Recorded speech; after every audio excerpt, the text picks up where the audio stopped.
I'm sharing. You're not muted.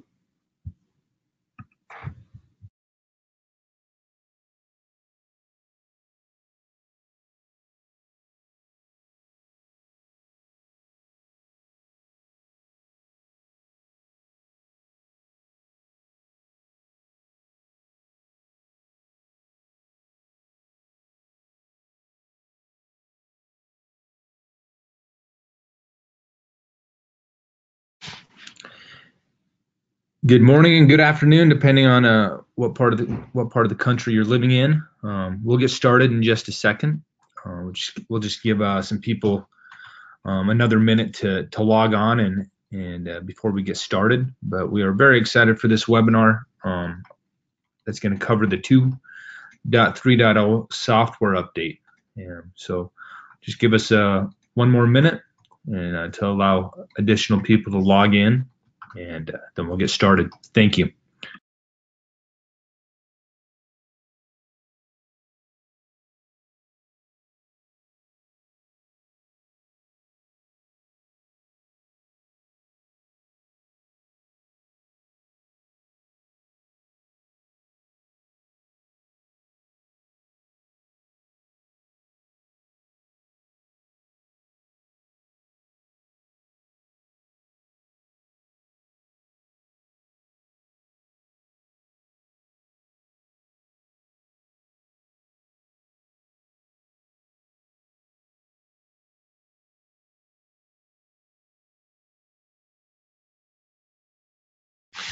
All right, well, I think we've given enough time for people to log in. I'm sure they'll slowly keep trickling in. We see that number, the attendees number slowly going up. But today, this is Mark Bateman with the technical account management team. Backing me up on questions today, we have Jason Horton, and we also have Kevin Woodworth here. So as we go through this, since there's so many people on, we will have you muted. But we ask you to ask questions and whatnot. Just be on your computer and log on to the questions tab on the side, and feel free to ask questions. I know there's going to be a lot that come up as we go through this, so please ask away. And like I said, if Jason and Kevin, if they see something that they feel is pertinent to the group, they'll probably come over and stop me for a second. We'll go over a question, just kind of answer it for everyone. Once again, this is a very exciting time. Every time we have these major software builds and releases here at Qualsys, it's very exciting for us. And just some background for some of you that may be new to Qualsys is that we have what I think is an incredible panel that has allowed us to add features and improvements and fixes and whatnot through the years to make it a better panel, and to make it so, hey, the panel that you install today, 6 months down the road, a year down the road, it can have improvements and additional features.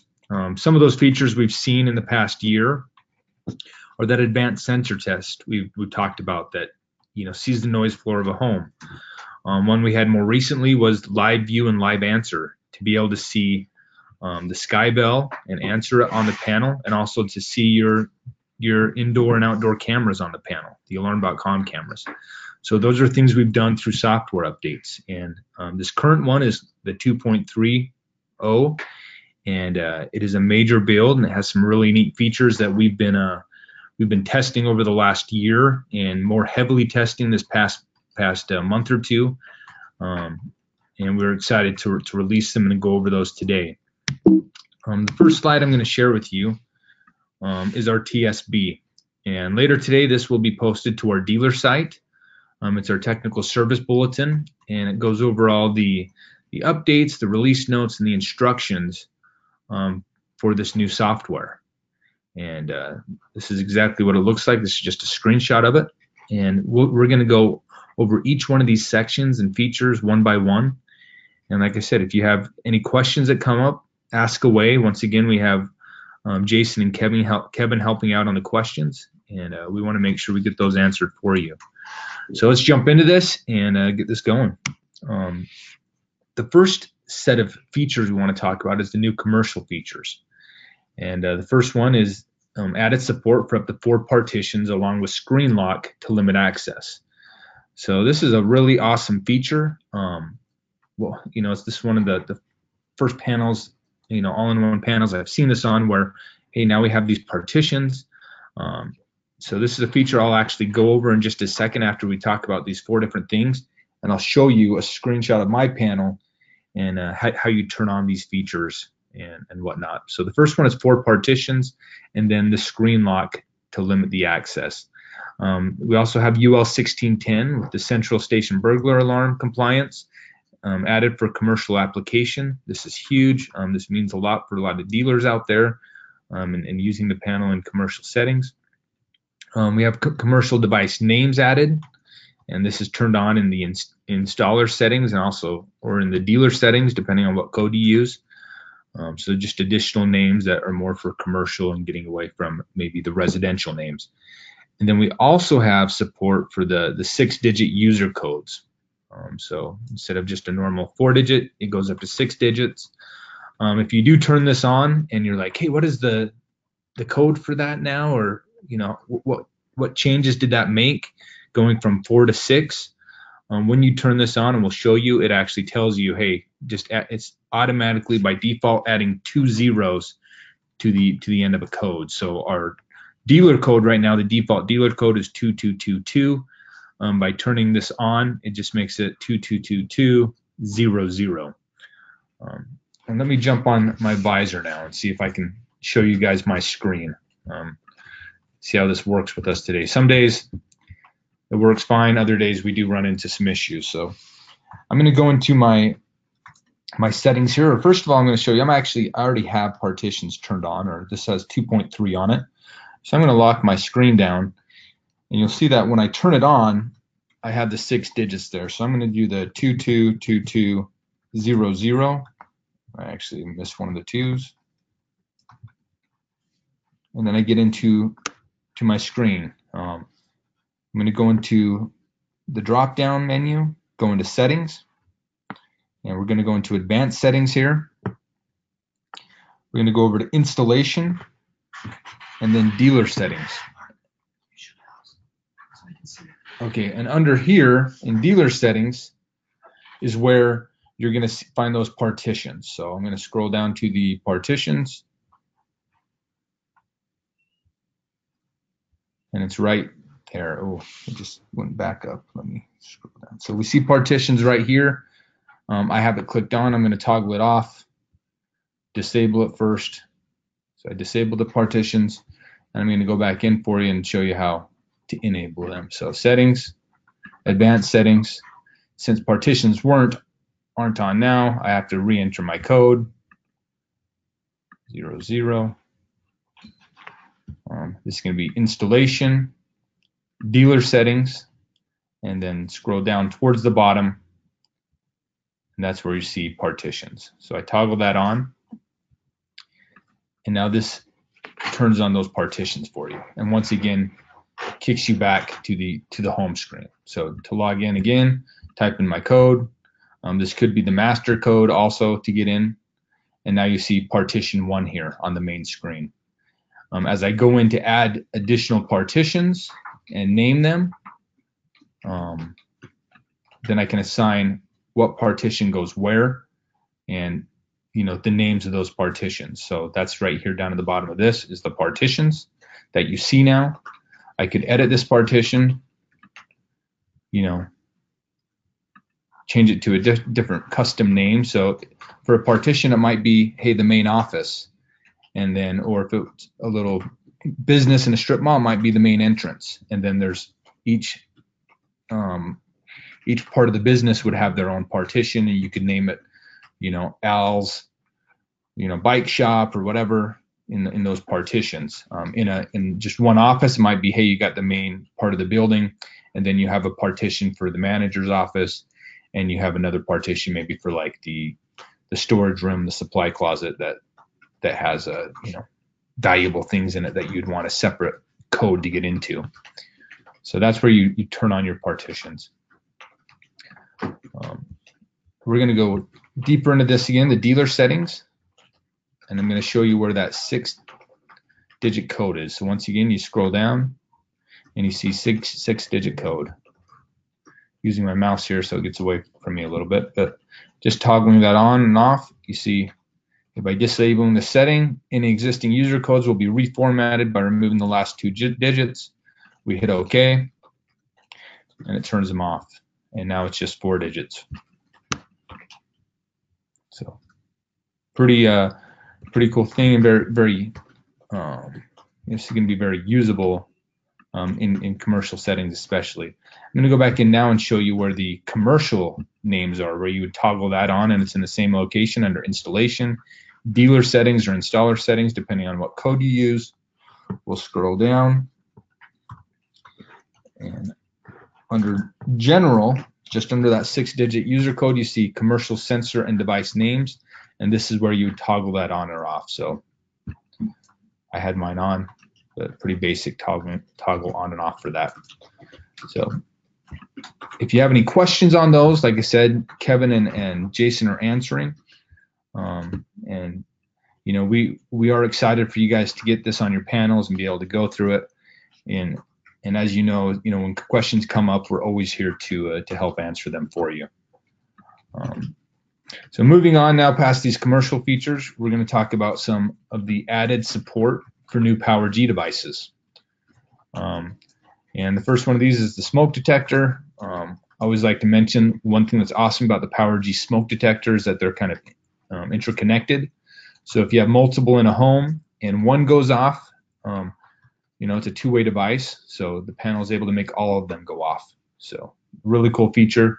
And this is a new smoke that we will support in 2.3. Also the CO detector. We got the recess contact and the new vanishing door window. This is going to be shipping soon. It's not shipping yet. The new door window with aux input, same thing. It's in manufacturing. It's going to be shipping soon. And same with the outdoor door window. And we have the 360 ceiling mount PIR. One thing that is shipping now and that we're very excited about is the two-way wireless keypad arming station. This is, once again, it's a PowerG device, and you can learn in up to 5 of these. You can have 5 different arming stations. These are used more for arming and disarming the panel, and they learn in, as a PowerG RF device. So when you learn them in, that's where you would assign it to a partition, partition 1, partition 2, or whatever named partition that is. Just as when you're assigning the groups and, customizing the name of a normal sensor, that's where you would see this for the arming station. So this is going to open up a lot of possibilities now with that extra range that you get from PowerG. So a lot more situations now you can use the panel in, thanks to this arming station. Another improvement we made is the panel camera peek in now and peek in next motion from alarm.com. And this works kind of like the image sensor does, where you go in and you would say, take a picture of peek in now or peek in with the next motion, just like on an image sensor. And I'll show you this in just a second, what it looks like on our screens on one of our accounts. We also have disarm photos after remote disarm. That's a feature everybody loves about the panel is the disarm photos. Hey, my kid gets home from school, they type in their code, it takes a picture, I see them. But it's always been, well, what if somebody uses Bluetooth to disarm the panel? They don't walk over to it, or they use a key fob, or they use the alarm.com app. What we've done now is made it so that motion or that camera, the disarm photo will happen when the camera detects motion. So when somebody walks up to it, then it will take the picture. Somebody walks by it, then it will take the picture, even if the panel was disarmed before they came in the house. So that's a great improvement. And here's now just a couple shots of how the peek-in works. This is Jason here, a picture of him. You see him down here. This is his panel on his desk of a picture he had taken. But if he wanted to take a peek-in or peek-in with next motion, he would just click on this camera icon on the screen. And then he has this option. It says panel camera, and you see the motion or you see the camera. If you hit the camera, that's just peek in now. If you see the motion, that's peek in with next motion. his camera takes that picture and it gets uploaded onto alarm.com. There's also some additional things you guys can play with in settings on these, and who you want it sent to, and different things like that. Once again, for this to work, you do need to have that image sensor package or the interactive gold. So really cool features. Next thing we have that we talk about is the dealer branding changes. So as this panel is expanding, and now we're seeing it used in commercial settings and also in builder programs, we felt the demand from the dealers of some things that they would like to see, and one of those is an on-screen billboard. So right now you can load and lock up to 4 full-screen dealer photos using that micro SD card slot, have it be part of that photo frame of the screensaver. So when it goes into that mode, it's going through those standard photos, and then 4 of those photos, I think it's every 5th one, will be a dealer photo that the end user cannot delete. So it could be your company logo, or it could be emphasizing a certain feature. If it was used in a builder program, in a home, it could be, hey, when the end user moves in, now there's a screen with the dealer's contact info to, hey, give me a call and let's get this activated for you. So some very, a lot of uses there with that on-screen billboard. We're also allowing you for the dealer's contact logo to just be added through that micro SD card. And I'm going to jump on the visor again and show you what that looks like. Let me pull my screen over. So I'll just once again go into that drop-down menu, go into settings. You'll notice now, since I'd already previously, when you have partitions on, you're actually unlocking the screen is the first thing you do when you touch it. So I'd gone in with my master code, but if I went in with the code for partition 1, then I'd only be able to use certain partitions depending on what code you use. But since I use the dealer code, I can actually just get into advanced settings, and then here I see the dealer branding. So I click on this icon here, and you'll see the contact info that you could update or change if needed. You could load a custom logo. So let's say if your account, hey, this is a builder account, you're not going to have it activated to alarm.com yet. And that's what normally pushes down that logo. You say, hey, this is a builder account. These people are going to be moving in the next month or so. Let's have that logo added already. You do it here using that SD card slot. You got the on-screen billboard where you can load up to those 4 custom 4 custom photos, full screen photos. And then you also can load personalized help videos. So if you guys went out and made your own help videos, had your own custom help videos, you could load those also from this page. So just some neat features that we've added for dealer branding changes. So once again, if you have any questions on these, please jump online here. You'll see that questions tab off to the right side. Ask away, and we have, once again, Jason and Kevin helping out with the questions. Any questions, guys, that have come for the group that you'd want to mention? One about PowerG wireless interconnect.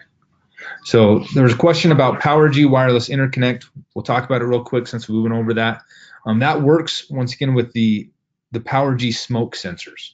So this is great for everyone to know, but it's cool. It's if you have multiple smokes in a house and one of them goes off, then the rest of those PowerG smokes will also go off.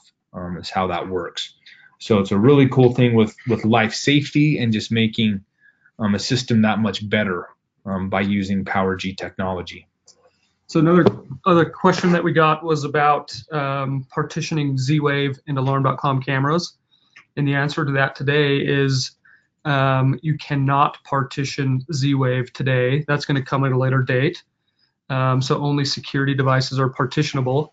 And also you are unable to partition alarm.com cameras today. That is also something that we will work with alarm.com on. But today the only thing that can be partitioned is security sensors, secondary panels, stuff like that. Can't partition Z-Wave and sirens and cameras. Yeah. Thank you, Jason.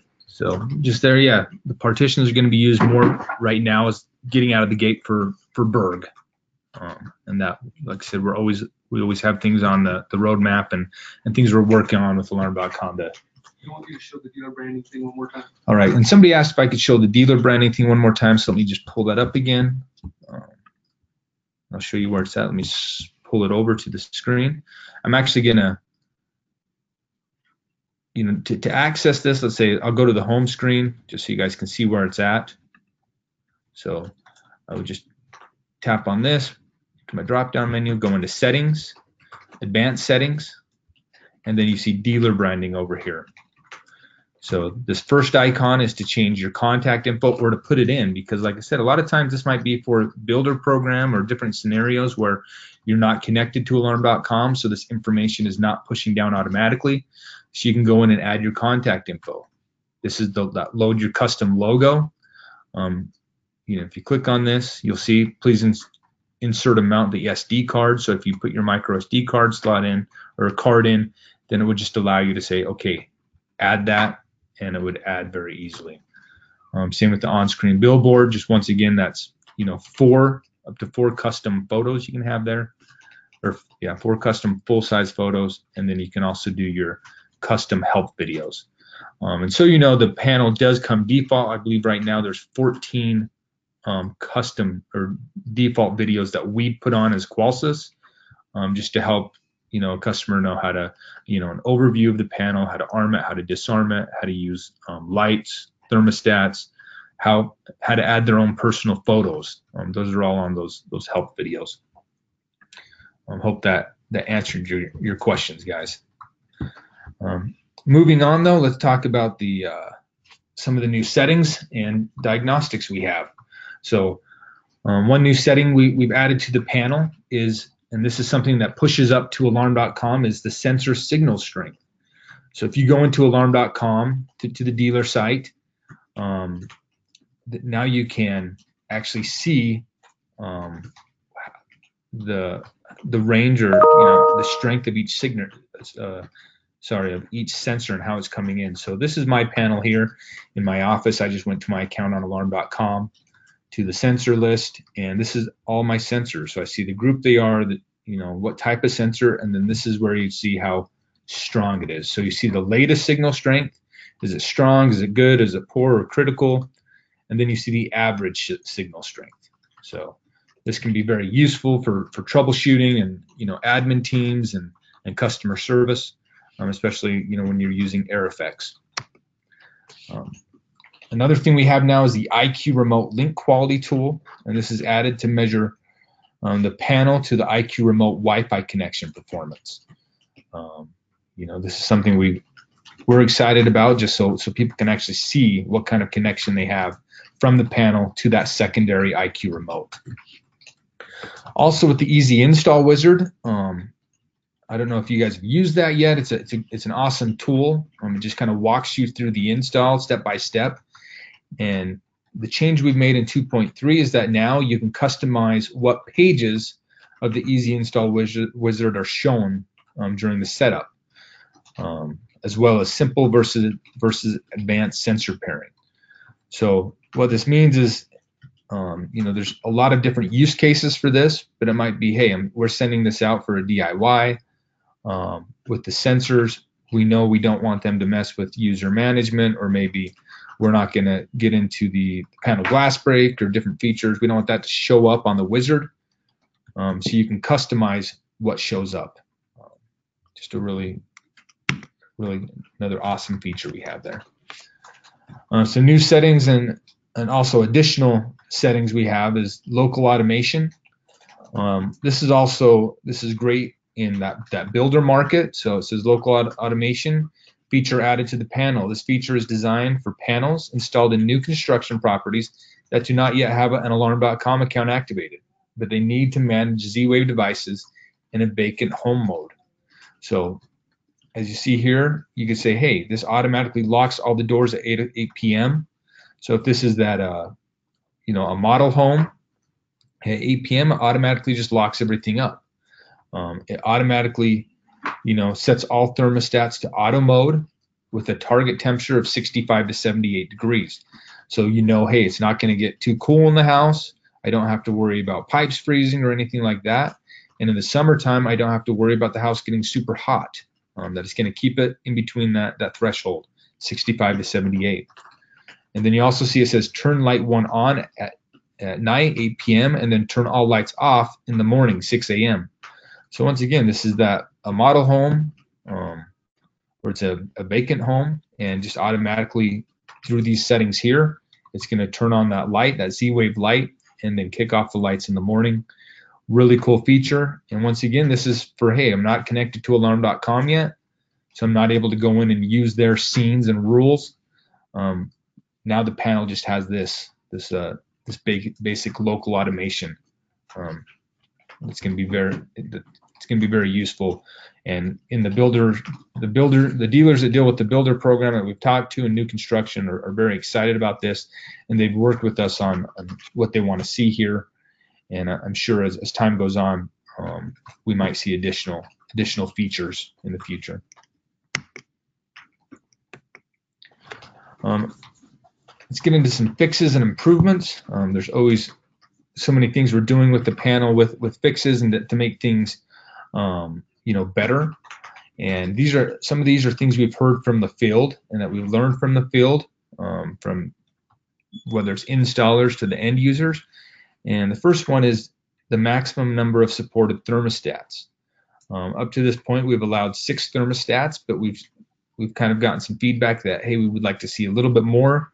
So we're upping that to 10. The panel will now support up to 10 thermostats. The maximum number of door locks, Z-Wave door locks, is going from 6 up to 20. This is huge as people are getting into different types of buildings and into commercial. We've had some major feedback, and people have been asking for this for the last few months now, last 6 months probably. So we're upping that to 20. So once again, door locks is 20 and thermostats is 10 as the max. Also, the automatic daily communication test, 24-hour, is now supported. User code names, that first name and last name, now sync between the panel and alarm.com, so they get pushed. We fixed an issue so that the swinger shutdown count, that 1 through 6, now performs as designed. We added new sensor type. It's a temperature group 51. This is for the PowerG temperature sensor, that PG9905. And this is to allow for raw temperature sensor monitoring with settable high and low thresholds. We were playing around with this last week here in the office. It's really cool to go in and, hey, I can set that low point and I can set that high point. So really cool feature here with group 51 for the temperature sensor. We have some improved integration with the PowerG PIR camera, the PG9934P, or that PG9944. So the panel now captures 10 images from the PIR camera during an alarm event and stitches them together into a raw video. So it's like just kind of bounces through those 10 images. Those are stored locally on the panel, and then one static alarm photo from that camera is sent up to alarm.com from that. So really nice improvement they've made there with the PIR camera. To finish this up, I mean, this is kind of a shorter presentation today, I guess, with the 2.3. But later today, we are officially launching the 2.3.0 for patch tag update. So if you'd like to update this on one of your panels, you can do that through patch tag. You just go into to your update settings and the patch tag and type in IQ panel 2.3.0. and then just go over to update using network, and it will update you to the new software. Also later this week, it will post a blank patch tag and to alarm.com. What that means is that you would just go in and just say, hey, update the panel. You don't have to type in the patch tag, and it will just automatically update. So some really cool features, a lot of things we covered today. Kevin, Jason, anything you would like to add with these new features? We went over a lot of stuff, and what do you got, Jason? We did get another question about sirens on partitions, and the question was do the separate partitions need their own siren? The answer to that is yes. the main panel will not sound the siren on partitions 2 through 4. So if you want a siren on partitions 2 through 4, you have to add a separate siren. That can be done with either a secondary panel, or it can be done with like a wireless PowerG siren. So, yep, partitions 2 through 4 do need their own siren if you want a siren in those partitions to work. Yep. Thank you, Jason. And I guess, you know, that would just mean, hey, if the main panel is right next to those other partitions, you might not need one. You know, you're okay if the main siren goes off. But it's good to know. Kevin, anything you'd like to add? No, great questions. Keep them coming. Yeah, so we'll keep this open, this call going, and we want you to jump on, ask any questions you have. Like I said, this is very exciting. 2.3 software. It's awesome. Partitions are awesome, and kind of pushing what we can do with the panel, more in that commercial settings and getting into larger locations. It's just been really neat. We have another question here. Questions about Alarm.com Access Control popping up. What are we doing with that? I can answer it. Okay. So I had another question about Alarm.com Access Control. We've done a little bit of integration there with Alarm.com. Basically, you know, if you have Alarm.com Access Control set up, you can set a rule so that when you key your card, it will also disarm the system or arm the system. So not much more to share there other than we're working with them to integrate certain rules like that with access control on our panel. And just to go with that, you know, it's something we've seen here. We had the guys at Alarm.com over last week to talk to us about access control. We had them set it up here in our office just on a small little basic system, but it is pretty cool what you can do with with that access control through Alarm.com and working with our panel. All right, we'll leave that. Like I said, we'll leave this open. If more questions come in, we'll, you know, if they're for the group, we'll come over and answer them for the group. But we appreciate everybody jumping on today, and that gets on, you know, those that jump on every week. So you guys know that the schedule is every week we do a training. This was a technical one this Monday. So the following Monday would be one focused on sales, and then it goes back to technical. I'm not sure exactly how things are going to line up with the Christmas break, but this is kind of what we would call our little Christmas present. And we'll you know, I'm not sure if anybody will jump on next week for the sales training. I believe we won't. We'll skip that week, the 24th, and then we'll resume back up on around the 31st. Or around the new year, depending on the holiday schedule. But thanks everyone for jumping on. Thank you for your questions, and you know, enjoy this new software update, the 2.30, the partitions, and a lot of these new features we've added.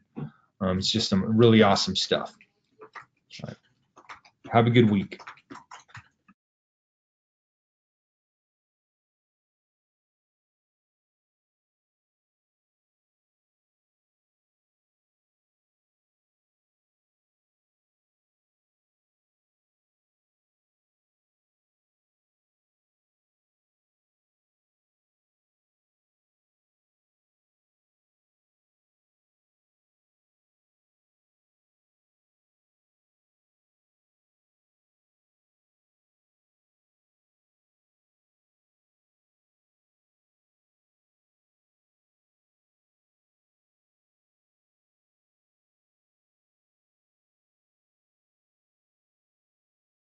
Record every one of them. Hey, just so everyone knows, we did record this. We are recording this webinar, and we will post it to our dealer site later this week, and we'll also be on our YouTube channel, Qualsys.